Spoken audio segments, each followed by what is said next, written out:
Sekarang ada kemarahan besar atas langkah-langkah yang diambil oleh salah satu jurnal medis terkemuka di dunia, The Lancet, yang telah menerbitkan petisi yang menyerukan penangguhan Asosiasi Medis Israel dari Asosiasi Medis Dunia. Sekarang, organisasi-organisasi seperti Doktor untuk Gaza, Gerakan Kesehatan Rakyat dan Dewan Penasihat Kesehatan dari Suara Yahudi untuk Perdamaian ingin Asosiasi Israel ditangguhkan karena apa yang mereka sebut sebagai kegagalannya untuk bersuara menentang genosida terhadap warga Palestina, penghancuran infrastruktur kesehatan, serta penyiksaan dan pembunuhan tenaga kesehatan di Gaza, dan klaim-klaim yang telah dibuktikan tentu saja. Sekarang Kongres Dunia sudah mengambil jarak dari seruan penangguhan tersebut dengan mengatakan bahawa mereka menentang pengecualian terhadap anggotanya atas tindakan pemerintah mereka.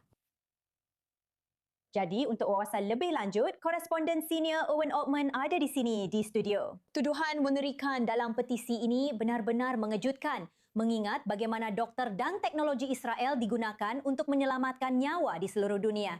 Ceritakan perkembangan terbarunya kepada kami. Lihat Benita, gerakan BDS sangat gigih, menargetkan sektor demi sektor. Di Eropa, bahkan menargetkan seorang pembuat film Israel sayap kiri, atau bahkan yang menurut banyak orang Israel sangat kiri, menargetkan dia di festival film hanya karena dia orang Israel. Terlepas dari kenyataan bahwa dia setuju dengan mereka yang memprotes dan ingin memboikotnya, dalam hal posisi dia terhadap isu-isu tersebut.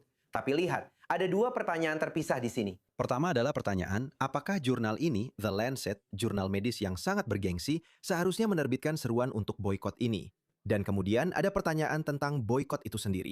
Dalam hal publikasi, saya kira argumennya adalah bahwa ini adalah jurnal yang memiliki jumlah halaman terbatas dan jumlah artikel terbatas yang diterima untuk dipublikasikan. Dan apakah pantas bagi jurnal tersebut menerima sebuah artikel untuk dipublikasikan yang hanya memuat satu sisi dari permasalahan? Bahkan jika ada banyak orang yang mendukungnya, bahkan jika itu memang sebuah isu, Anda tahu, terlepas dari apakah Anda atau saya setuju dengan posisinya atau tidak, ini adalah isu yang ada dalam agenda Asosiasi Medis Dunia dan juga dalam agenda banyak kelompok profesional.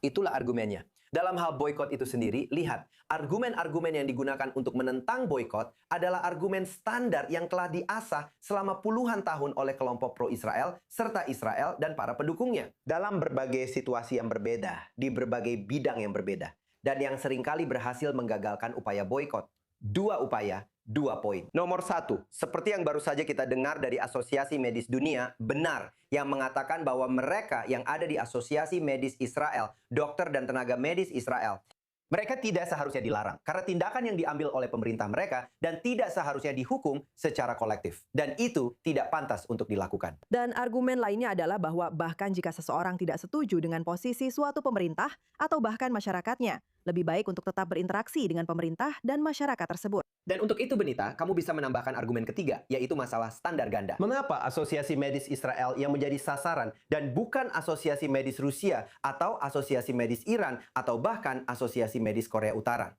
Mengapa hanya dokter Israel? Jadi, argumen-argumen itu sedang digunakan. Kami mendengar tanggapan dari Asosiasi Medis Dunia dari sudut pandang kami, dan patut diapresiasi Asosiasi Medis Dunia. Mereka mengatakan, kami tidak mendukung ini, kami tidak menyarankan ini. Dan kami sebagai organisasi akan menentang hal ini ketika nanti akan diajukan untuk pemungutan suara pada pertemuan kami yang akan datang. Itulah garis besarnya. Pola seperti ini sudah akrab setelah puluhan tahun melawan boikot. Mereka seringkali, meskipun tidak selalu, berhasil. Dan kami memiliki orang Israel yang melobi rekan-rekan mereka secara internasional untuk menentang boikot. Dan saya yakin kamu dan saya sama-sama berharap bisa menang. Jika boikot itu benar-benar disetujui, bisa dibilang begitu, jelaskan kepada kami dampak teknis dan medisnya secara global. Apa yang terjadi jika pada kenyataannya Israel tidak menjadi bagian dari asosiasi global ini? Lihat, itu berarti memisahkan asosiasi Israel dari asosiasi internasional. Itu akan merugikan kerjasama, merugikan pertukaran, dan kemungkinan besar akan berdampak pada sektor kesehatan masyarakat Israel yang selama ini dianggap baik. Mengabaikan urusan politik dan pendapat orang-orang di seluruh dunia tentang hal itu, sistem kesehatan masyarakat Israel dan sistem penelitian medis Israel sangat-sangat dihormati. Dan saya rasa kita berdua memahami bahwa di lapangan betapa baiknya pekerjaan yang dilakukan oleh para dokter kita khususnya, juga rumah sakit dan para peneliti kita. Dan bagaimana Israel terus, meskipun banyak tantangan, menjadi pelopor penelitian di berbagai bidang yang berbeda, termasuk Benito yang berkaitan dengan situasi keamanan.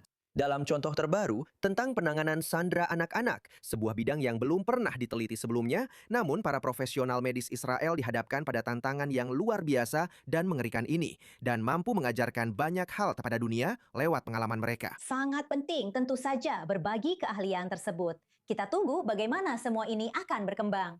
Koresponden senior Owen Oatman, terima kasih seperti biasa.